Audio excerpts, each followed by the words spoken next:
नमस्कार, आप देख रहे हैं बोल के लब आजाद है तेरे। मैं अभिसार शर्मा। मोदी सरकार और किसानों के बीच 9वें दौर की बातचीत भी बेनतीजा निकली और यह बातचीत की पृष्ठभूमि में कांग्रेस का विरोध प्रदर्शन था, जो उन्होंने दिल्ली, मध्य प्रदेश और कई राज्यों में, उत्तर प्रदेश, तमाम जगहों पर आयोजित किया। इस पृष्ठभूमि में आज के इस दौर की बातचीत हुई। बातचीत के इस दौर की खास बात यह थी कि किसानों ने मोदी सरकार को कन्फ्रंट किया, उनका सामना किया। किसानों ने पीयूष गोयल, नरेंद्र तोमर और सोम प्रकाश, जो कि सरकार के नुमाइंदे थे, उनसे पूछा कि अगर आप हमसे बातचीत करना चाहते हैं तो पंजाब में आप आड़तियों पर और हमारे समर्थकों पर रेड्स क्यों मार रहे हैं। दूसरी बात उन्होंने पूछी कि आखिर मनोहर लाल खट्टर सरकार किसानों के ऊपर एफआईआर दर्ज क्यों कर रही है। और आप जानते हैं इन तीनों ने उसके जवाब में क्या कहा कि हमारी ऐसी कोई मंशा नहीं थी।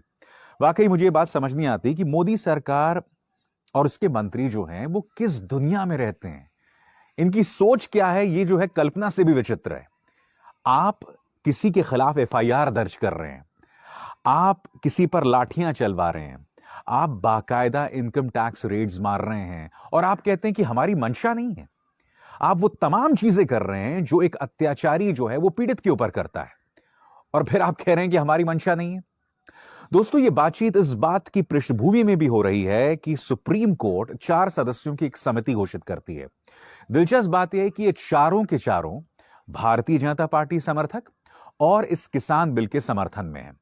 मगर अब खबर यह आ रही है कि उन 4 में से कई लोग शर्मिंदा होने लगे हैं, और इसकी शुरुआत हो गई है क्योंकि भूपिंदर सिंह मान, जो इस वक्त आपके स्क्रीन पर हैं, इन्होंने यहां से इस्तीफा दे दिया और अपना नाम पीछे खींच लिया। और मुझे यह पता चल रहा है कि इनमें से कुछ और भी इस समिति से अपना नाम विथड्रॉ करा सकते हैं, शर्मिंदा होकर। और शर्मिंदा होना भी चाहिए, क्योंकि देखिए हकीकत यह है कि अगर आप एक कमेटी बना रहे हैं जिस पर किसान को भरोसा नहीं है, जिसकी मांग किसान ने नहीं की, तो जाहिर सी बात है उस समिति में आपको यह प्रमाण देना चाहिए कि आप ऐसे लोग रख रहे हैं जिसमें एक बैलेंस हो। यानी कि हो सकता है कुछ इस बिल के समर्थन में हो और कुछ इसके खिलाफ हो, ताकि एक बहुत अच्छा तालमेल बने। मगर जिस तरह से चारों के चारों pro government, pro BJP, pro farm bills थे, इससे स्पष्ट हो जाता है कि कहीं ना कहीं ये एक तरह का छलावा था। और मुझे याद है कि शेतकारी संगठन के अनिल घनवात से जब आज तक के कार्यक्रम में किसान नेता पुष्पेंद्र सिंह ने पूछा कि आपको किसने बुलाया, किसने समर्थन, आपको किसने जो आपसे संपर्क साधा था, इनके पास कोई जवाब नहीं था। ये कैमरे की तरफ देखकर जवाब भी नहीं दे पा रहे थे। इतना बड़ा छलावा है ये समिति जो कि सुप्रीम कोर्ट ने नियुक्त की है, और वो समिति अब बिखरने भी लगी है। बातचीत का ये दौर एक बार फिर बेनतीजा हुआ है। शुक्र यह है कि अब अगले दौर की बातचीत 1 हफ्ते बाद नहीं बल्कि 19 तारीख को है। और आप जानते हैं इसकी पृष्ठभूमि में हो ये रहा है कि किसान जो है वो जबरदस्त शीतलहर का सामना कर रहा है। उत्तर भारत में नए सिरे से एक शीतलहर आई है। दिल्ली और उसके आसपास के इलाकों में रात का जो तापमान है वो 1 या 2 डिग्री है। तो आप अंदाजा लगा सकते हैं कि हमारे जो अन्नदाता हैं वो किन हालात में जी रहे होंगे। वो अन्नदाता जो है वो नाराज है क्योंकि उसको अब भी बदनाम किया जा रहा है। सुप्रीम कोर्ट में सरकार यह एफिडेविट जारी कर देती है कि इस आंदोलन में खालिस्तानियों का प्रवेश हो गया है। इसकी चर्चा मैं आगे जाके करूंगा, मगर इससे पता चलता है कि सरकार सिर्फ एक छलावा कर रही है। उसको यह डर है कहीं यह आंदोलन इतना ना बड़ा हो जाए कि उसके वोट्स पर असर पड़े, क्योंकि आप जानते हैं यह सरकार जो है सिर्फ वोट्स की सोचती है। कार्यक्रम में मैं आपको आगे भी जाकर बताऊंगा कि आखिर ये किसान अडानी अंबानी, अनिल अंबानी और मुकेश अंबानी से नाराज क्यों है। इस सरकार के अंतर्गत किस तरह का फायदा इन धन्ना सेठों को मिलता है, ये मैं आपको आगे जाके बताना वाला हूं। उसके लिए आपको लगातार मेरे साथ जुड़े रहना पड़ेगा। तो बोल के लब आजाद है तेरे में इस वक्त की जो बड़ी खबर हम आपको बता रहे हैं वो ये कि बातचीत जो है वो फिर से बेनतीजा हुई है। इस बीच कांग्रेस जो है बहुत जोरों शोरों के साथ इस मुद्दे पर उसने आंदोलन शुरू कर दिया है, क्योंकि कहीं ना कहीं उसे यहां पर राजनीतिक मौका दिखाई दे रहा है। और एक तरह से कहा जा सकता है कि गोदी मीडिया ने भी बहुत ही गंदा और घटिया प्रोपेगेंडा जो है किसानों के खिलाफ चलाना शुरू कर दिया है। यानी कि अब तक जैसे मैंने कहा ना कि मैं अक्सर कहता रहा हूं कि अब तक छात्रों को टारगेट किया जाता था, मुसलमानों को टारगेट किया जाता था, उदारवादियों को टारगेट किया जाता था, अब इनके निशाने पर किसान भी हैं। मगर अब मैं आपको लेकर चलना चाहूंगा, यह बताना चाहूंगा कि आखिर आज इस मुद्दे पर कांग्रेस किस तरह से सक्रिय रही। बोल के लब आजाद है तेरे, बोल ज़बां अब तक तेरी है। सच तो यह है कि किसान वाले मुद्दे से मोदी सरकार बुरी तरह से बौखलाई हुई है। यही वजह है दोस्तों कि शुरू से ही सबसे पहले तो इस आंदोलन को बदनाम करने की कोशिश की गई और उसके बाद उससे संवाद तो किया गया, मगर फिर आप सुप्रीम कोर्ट में एक हलफनामा दाखिल करते हो कि इस आंदोलन में खालिस्तानियों का प्रवेश हो गया है। और इस मुद्दे को समझ रही है मुख्य विपक्षी दल कांग्रेस। और जैसा कि आप इन तस्वीरों में देख सकते हैं, राहुल गांधी और प्रियंका गांधी पहली बार इस मुद्दे पर जमीन पर उतरे हैं और आज धरना प्रदर्शन जो है दिल्ली में, मध्य प्रदेश में और कई राज्यों में कांग्रेस ने आयोजित किया। इन तस्वीरों में देख सकते हैं कांग्रेस के नेता राहुल गांधी और प्रियंका गांधी पहुंचे हैं सिविल लाइंस, दिल्ली के उपराज्यपाल अनिल बैजल के घर के सामने धरना देने। अब इन तस्वीरों में आप देख सकते हैं किस तरह से वो पहुंचे हैं जंतर मंतर, जहां अरसे से पंजाब के कई सांसद जो हैं वो प्रदर्शन कर रहे हैं। इस मौके पर राहुल गांधी ने पत्रकारों से बात की, एक संबोधन भी दिया और उन्होंने कहा कि इन 3 कानूनों का मकसद सिर्फ और सिर्फ अडानी और अंबानी को फायदा पहुंचाना है और किसान को बर्बाद करना है। क्या कहा उन्होंने, आप भी सुनिए। ये कानून किसान की मदद करने के कानून नहीं है, ये कानून किसान को खत्म करने का कानून है और अंबानी और अडानी को जो किसान का है वो दिलवाने के लिए कानून बनाए गए। और आप जानते हैं कि जब वो तमिलनाडु गए थे तब भी उन्होंने सख्त शब्दों में कहा था कि कुछ भी हो जाए मोदी सरकार को इन बिलों को वापस लेना ही होगा। क्या कहा राहुल गांधी ने, फिर सुनिए आप। I am very, very proud of what the farmers are doing, and I fully support the farmers, and I will continue to stand with them. I raised their issue in a yatra in Punjab, and we will continue to do it. Mark my words, take it from me. These laws, the government will be forced to take them back. Remember what I said. Thank you. दोस्तों, एक बहुत ही अजीबोगरीब इत्तेफाक है। एक तरफ केंद्र सरकार जो है वो हलफनामा दाखिल करती है सुप्रीम कोर्ट में कि इस आंदोलन में खालिस्तानियों का प्रवेश हो गया है, फिर आप 9वें दौर की बातचीत भी करते हैं किसानों के साथ, और फिर समानांतर स्तर पर मानो एक क्यू ले लिया हो उन्होंने केंद्र सरकार के उस हलफनामे से, तमाम जो गोदी मीडिया चैनल्स हैं फिर से उन्हें खालिस्तानी बताना शुरू करते हैं। क्यों? उसकी वजह यह है कि किसानों ने लोहड़ी के दिन जो 3 बिल्स हैं उसे जलाने का एक तरह से फैसला किया था, जैसे कि आप इस वीडियो में देख रहे हैं। यही नहीं दोस्तों, आप इस न्यूज चैनल के इस प्रोपेगेंडा को देखिए, क्योंकि उन्होंने बाकायदा पूरा इस पर एक शो किया था और पूरा प्रोपेगेंडा किया था। फिर वही मृत्यु गीत, मोदी मर जा तू, जगह सिंघू बॉर्डर, मौका लोहड़ी का। लोहड़ी को नए साल की आर्थिक शुरुआत मानते हैं किसान। किसानों के नाम पर लोहड़ी जलाकर मोदी के मरने की कामना क्यों? मोदी के लिए मृत्यु गीत गाने वाले किसान या खालिस्तानी? और दिलचस्प इत्तेफाक यह है कि जिस पत्रकार ने राजनाथ सिंह से इंटरव्यू किया था और उसमें उन्होंने कहा था कि भाई आपके ही सरकार के कई जो नेता हैं वो किसानों को खालिस्तानी बताते हैं, वही पत्रकार एक न्यूज चैनल पर बैठकर कहती है कि जिस तरह से किसान जो हैं वो किसान बिलों को जला रहे हैं और उसके बाद उन्होंने मोदी के बारे में अपशब्दों का इस्तेमाल किया, ये लोग तो खालिस्तानी हुए ना। अजीबोगरीब बात नहीं लगती आपको? एक तरफ आप सरकार के रक्षा मंत्री से पूछ रहे हैं सवाल कि आपके नेता उनको खालिस्तानी बताते हैं, और दूसरी तरफ आप वही बात एक न्यूज चैनल में जाके कह रहे हैं।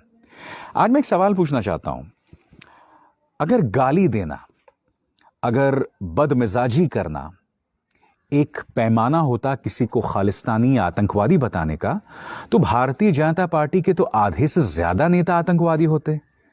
क्या आप भूल गए कि कठुआ में एक 8 साल की मासूम के साथ रेप होता है और उनके 2 मंत्रियों ने बाकायदा बलात्कारियों के पक्ष में रैली निकाली थी? उससे बड़ा अपराध क्या हो सकता है? हाथरस की गुड़िया के साथ दुष्कर्म और उसकी हत्या हो जाती है और परिवार को लगातार जो है यातना वहां की सरकार देती है। और क्या मुझे आपको बतलाने की जरूरत है कि किस तरह का गाली गलौज भारतीय जनता पार्टी के नेता आमतौर पर करते हैं? तो क्या हम उन्हें आतंकवादी बता दें? मैं एक बात स्पष्ट कर दूं, मैं जिस तरह की भाषा का इस्तेमाल प्रधानमंत्री नरेंद्र मोदी के लिए उन किसान महिलाओं ने किया, मैं इसकी आलोचना करता हूं। ऐसा नहीं होना चाहिए, मगर आपको यह समझना होगा इसकी जिम्मेदारी भी काफी हद तक गोदी मीडिया के माथे पर है। किसान सिंघू बॉर्डर पहुंचा भी नहीं था और तुम लोगों ने उन्हें आतंकवादी बताना शुरू कर दिया था, खालिस्तानी बताना शुरू कर दिया था। यह कहां की इंसानियत है?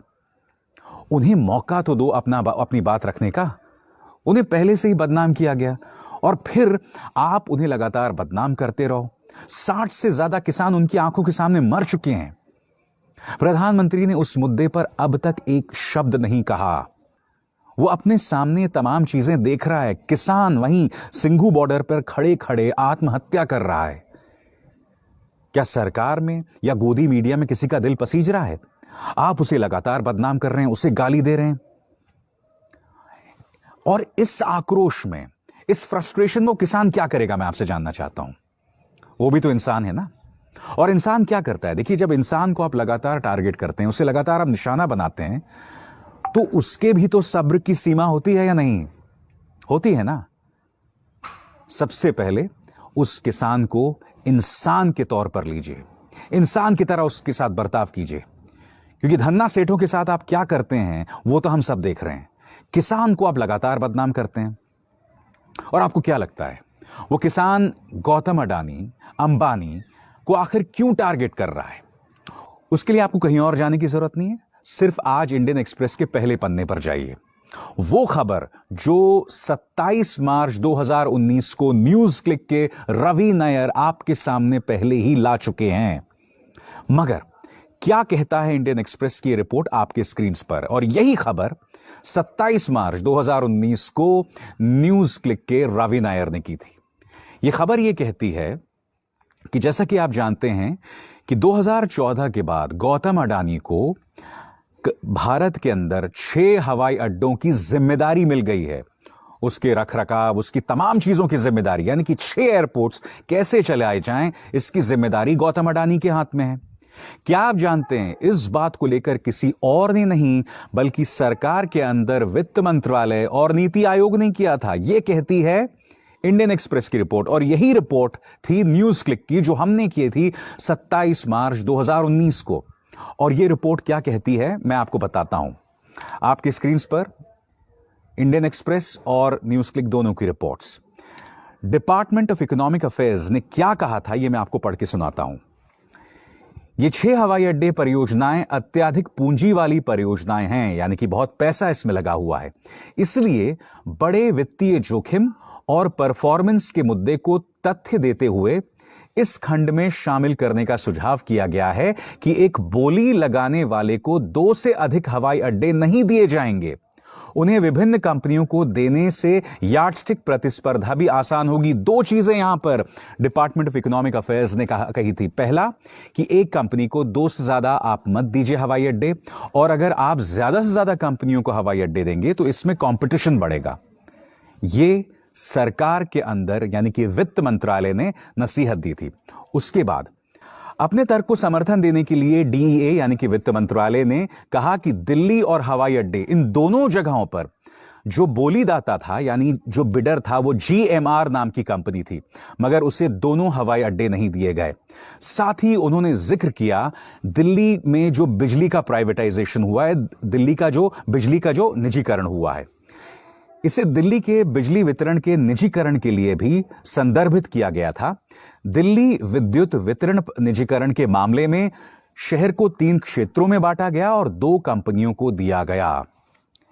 यह बात कोई और नहीं बल्कि वित्त मंत्रालय कह रहा था। और नीति आयोग ने क्या कहा आपकी स्क्रीन पर? पर्याप्त तकनीकी क्षमता की कमी वाले बोलीदाता यानी बिडर परियोजना को खतरे में डाल सकते हैं और उन सेवाओं की गुणवत्ता से समझौता कर सकते हैं जो सरकार प्रदान करने के लिए प्रतिबद्ध है। यानी कि इनके पास पूरी टेक्निकल जो क्षमता है वो नहीं है। बावजूद इसके इन्होंने 6 के 6 हवाई अड्डे जो हैं वो अडानी को दे दिए। न्यूज क्लिक ने क्या रिपोर्ट की थी 27 मार्च 2019 को, वो भी आपको पढ़ के सुना रहा हूं। न्यूज क्लिक द्वारा एक्सेस किए गए दस्तावेजों के अनुसार मोदी सरकार ने एएआई के स्वामित्व वाले और संचालित 6 हवाई अड्डों के निजीकरण के अपने निर्णय पर पहुंचने के दौरान विभिन्न कानूनों और प्रक्रियाओं का उल्लंघन किया। इसके अलावा वित्त मंत्रालय और नीति आयोग में आर्थिक मामलों के विभाग यानी डीईए, जिसका जिक्र मैं कर चुका हूं, द्वारा बोली प्रक्रिया के तकनीकी, वित्तीय और कानूनी पहलुओं पर की गई अनदेखी को नजरअंदाज किया गया। इसके बजाय ऐसी स्थितियां स्थापित की गईं जो स्पष्ट तौर पर अडानी ग्रुप का समर्थन करती हैं। यानी कि मोदी सरकार साफ तौर पर अडानी ग्रुप को हाथों हाथ ले रहा था। उसकी अपनी सरकार के अंदर विभाग जो हैं वो कह रहे थे कि आप ऐसा मत कीजिए। किसान ये सब देख रहा है। किसान अनपढ़ नहीं है और वो देख रहा है कि गौतम अडानी, मुकेश अंबानी, अनिल अंबानी एक तरह से सरकार के अंदर किस तरह की तरक्की कर रहे हैं। और अगर वो ये मुद्दा उठाए तो क्या गलत कर रहा है, और अगर वो ये मुद्दा उठाए तो गोदी मीडिया को आखिर क्या दिक्कत होती है। किसान की नाराजगी इस बात की है कि सुप्रीम कोर्ट के अंदर महिला किसानों के ऊपर भी सवाल उठाए जाते हैं।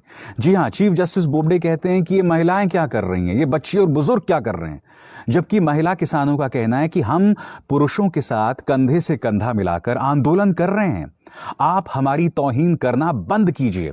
और क्या आप जानते हैं कि महिला किसानों ने चीफ जस्टिस बोबडे को एक खत लिखा है जो आपके स्क्रीन पर है। माननीय मुख्य न्यायाधीश जी, महिलाओं के बारे में सुप्रीम कोर्ट में की गई टिप्पणी उनकी तौहीन है। महिलाएं कृषि के क्षेत्र में अहम दावेदार हैं, ऐसा कहकर कृषि के क्षेत्र में उनके संघर्ष का मजाक उड़ाया गया है। यानी कि जो बात सुप्रीम कोर्ट में कही गई, महिलाएं कृषि आंदोलन का दिल और आत्मा हैं और उनकी भूमिका पर सवाल उठाना निहायत ही शर्मनाक है। महिला किसान भाषण आयोजित करती हैं, पत्रकार वार्ता आयोजित करती हैं, बीमारों के लिए दवा का इंतजाम करती हैं और पुरुषों के साथ मिलकर खाना बनाती हैं। यह प्रदर्शन स्थल न सिर्फ कृषि कानूनों के खिलाफत का केंद्र बन गया है, बल्कि महिला सशक्तिकरण और बराबरी की जगह बनकर उभरी है। दोस्तों, यह ओपन लेटर सुप्रीम कोर्ट को महिला किसानों ने लिखा है। कितना पावरफुल लेटर है, कितना ताकतवर इसमें एक संदेश है कि आप इस तरह से तौहीन मत कीजिए। मुझे कहने में बिल्कुल भी हिचक नहीं है दोस्तों कि किसान आंदोलन कहीं ना कहीं सत्याग्रह के मायनों को बदल रही है।